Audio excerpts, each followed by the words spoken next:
Hello everybody, my name is Strawberry Readable. Around the World in 80 Days. Chapter 1, London, England, 1872. Mr. Phileas Fogg was a mystery. No one knew how he had made his fortune, but there was no doubt that he was rich. He was the forest, tall, well-built, with handsome features. He had light hair, pale skin, and excellent teeth. He was one of the most prominent members of London Reform Club, and yet he attracted little attention. It was clear to those who knew him that Phileas Fogg was a traveler. He was familiar with the world and knew the details of even the most remote areas of the earth. It was also certain, however, that Mr. Fogg had not left London in many years.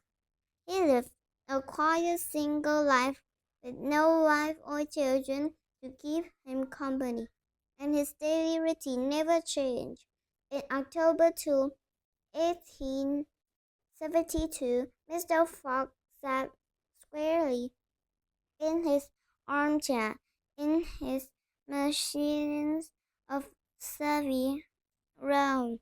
His hands were resting on his knees, and his body was straight. He was watching a complaining clock that told the seconds, minutes, hours, days, months, and years all at once. A knock sounded at the front door, and before long, Mr. Fogg's servant, who was leaving that day, appeared. The new servant is here to see you, sir, he said. Then a young man about 30 years old entered the room and bowed. "You're a Frenchman, I believe?" asked Phileas Fogg. "And your name is John?" "John Olive, if Mr. please," replied the newcomer. "My name is John Passepartout. My surname suits me because I have a natural ability to move from one business to another. I believe I'm honest, Mr. And I've had several jobs. I've been a singer, a, a circus acrobat, a tightrope walker, a gymnastics teacher, and finally a fireman in Paris. Well, Mr. Passepartout," said Mr. Fogg, "you have been well recommended to me. I have heard good reports about you." "Thank you, Mr." said Passepartout. I wish now to enjoy a quiet domestic life as a valet here in England. I have heard that you are a most exact the gentleman, so I have come in the hope of living a tranquil life. Maybe I will even forget the name of Passepartout. You know my contents," asked Mr. Fogg. "Yes, Mr." said Passepartout. "Good. What time is it?" asked Mr. Fox, taking a huge silver watch from his pocket. Passepartout replied, 25 minutes after 11. Your watch is slow, said Mr. Fox. Pardon me, mister. It is impossible, said Passepartout. It is 4 minutes too slow, said Mr. Fox. No matter. It's enough only to maintain the error. Now from this moment, 29 minutes after 11 a.m. This Wednesday, the 2nd of October, you are in my surprise. Mr. Fox stood up and without a further word, he put on his hat and left. Every day, every day at exactly 11:30 a.m., Mr. Fogg left his house and walked to the Reform Club. He was so precise while he never appeared to be rushed or ornate in any way.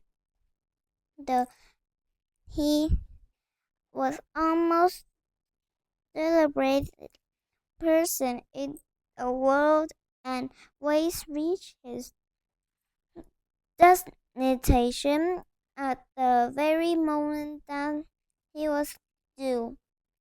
At 11:30 then, Passepartout found himself alone in the house Savage Row.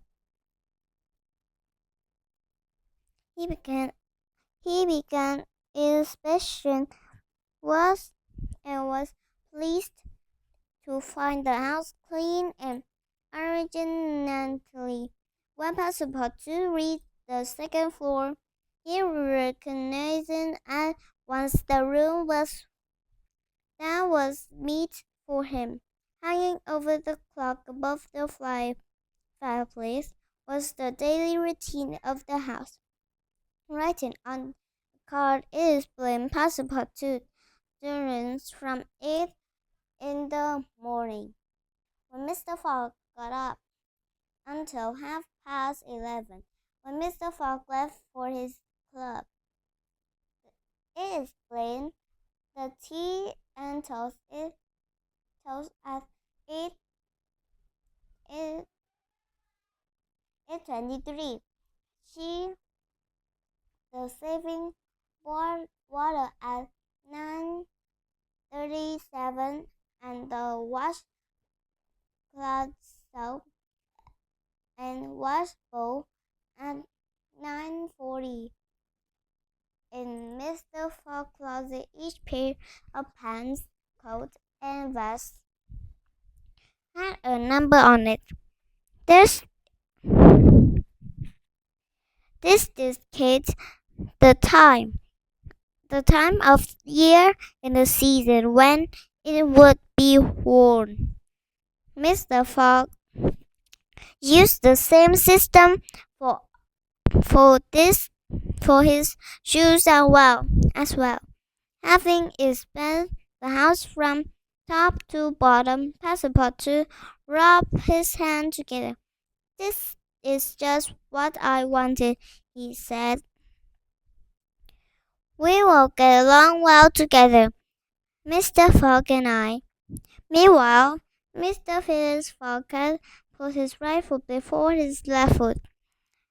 575 times, and his left foot before his right foot 576 times, and reached the Reform Club.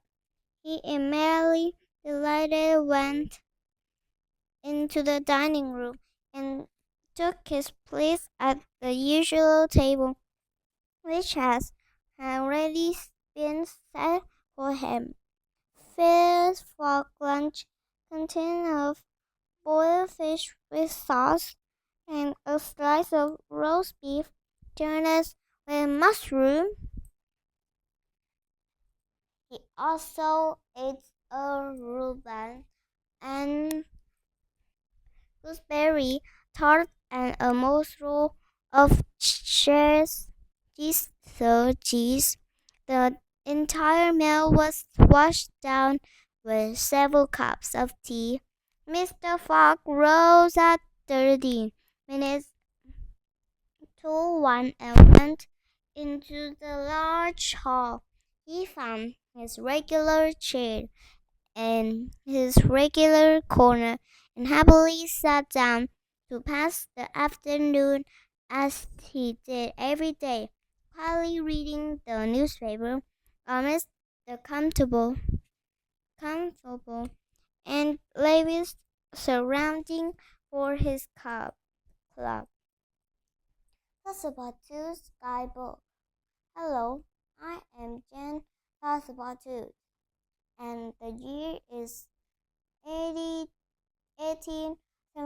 During the Victorian era. London is the largest and most modern city on earth. Its streets are very crowded with people and horse-drawn carriages. Below the street, trains which were invented less than 50 years ago travel through the London Underground. A lot of great scientific discovery has occurred lately at night. London streets are now lit by gas lamps. If you have an urgent message to send, you can send it by electric wire using Morse code. Perhaps you've heard of Morse code. It uses a series of dots and dashes to relay information. London is the capital not only of England but also of the vast British Empire. Queen Victoria rules over almost 1/4 of the earth's land. People often say the sun never sets on the British Empire. That because it's always daytime in the least one of the Queen's territories.